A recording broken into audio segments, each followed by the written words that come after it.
दिल्ली के दिलशान गार्डन के चर्च में लगे आग को लेकर यहाँ पे लोग पुलिस हेडक्वार्टर के बाहर प्रोटेस्ट कर रहे हैं। क्या है पूरा मामला, क्या है उनकी मांगे, आइए हम जानने की कोशिश करते हैं। जिस तरीके से आपने 3 मांगे की बात की है, क्या है आपकी 3 मांगे? एक तो मांग ये है कि एक रिटायर्ड जज के नीचे एक रिटायर्ड जज के अंदर एक इंक्वायरी कमेटी बिठाई जाए।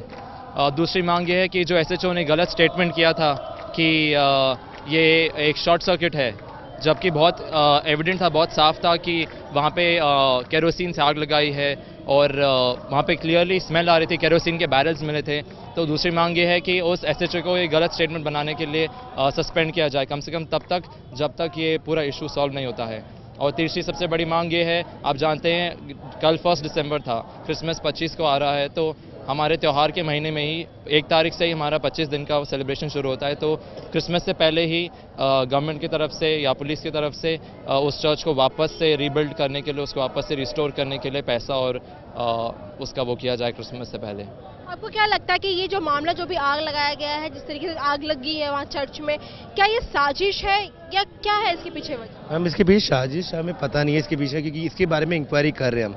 अगर हमें पता होता तो हम इंक्वायरी के लिए यहाँ इतने सारे लोग बैठे नहीं होते। तो उससे आगे मैं कुछ बोलना नहीं चाहता। बाकी रेस्ट पुलिस की, पूरी दिल्ली पुलिस पे विश्वास है, वो ढूंढेगी बस। जैसे कि आपने कुछ देर पहले बताया कि आप वहाँ पे मौजूद थे, आपने सब कुछ देखा है, क्या देखा है आपने, क्या था मामला? चर्च में लाइक आपके केरोसिन की बॉटल्स के कुछ वो थे और लोग बस पूरा सब जल गया था। आगे पीछे छत पे पूरा सारा केरोसिन का शीशे विशे पे सब छिड़का हुआ था, तो उसके अंश दिख रहे थे सारा, और चर्च पूरी तरीके से डैमेज हुआ पड़ा था बस। जिस तरीके से आप यहाँ पे इतने बड़े तादाद में यहाँ पीएचक्यू हेडक्वार्टर के बाहर प्रोटेस्ट कर रहे हैं, क्या अंदर जाके कोई बातचीत हुई है पर्सनली आप? हमारी नहीं, मगर हमारे जो चर्च के सबसे सीनियर्स हैं, उन्होंने बिशप जी, फादरगण, बिशप जी और कुछ चर्च के सीनियर मेंबर्स हैं, अंदर मीटिंग चल रही कमिश्नर साहब के साथ।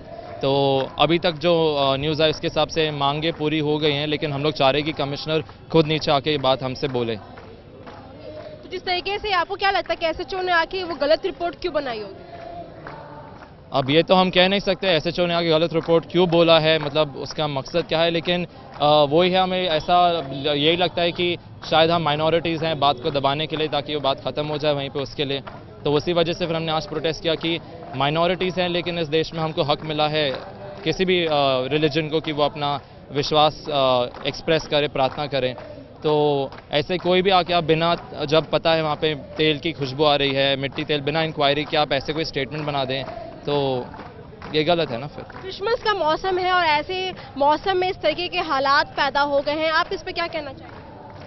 ये जैसे कि भाई ने बोला कि 1 दिसंबर से हमारा एडवेंट 25 डेज का हम प्रिपेयर करते हैं, तो ये एक्चुअली एक साजिश है। और हमने एक और न्यूज़ सुना था कि नोएडा में एक और सेक्टर में कहीं एक और चर्च बर्न हुआ है, उन्होंने एक पेंटेकॉस्ट चर्च है वो। और जैसे कि एसएचओ के बारे में ये बोल रहे थे, एसएचओ चौहान है उनका नाम, ठीक है, और उन्होंने हमें गलत स्टेटमेंट दी कि शॉर्ट सर्किट है। फिर उनके सीनियर्स ने हमारे सामने खुद आके एक अपोलोजाइज किया था, उसका वीडियो क्लिपिंग हमारे पास है, इफ यू गाइज वांटेड हम लोग दे सकते हैं।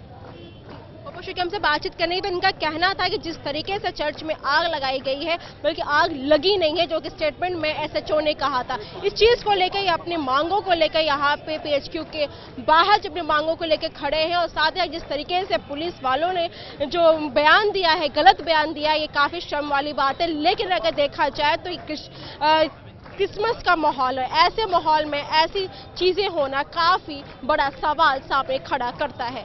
मैं स्वागत सिंह, कैमरा पर्सन अंकित के साथ, मुंसिफ टीवी, दिल्ली।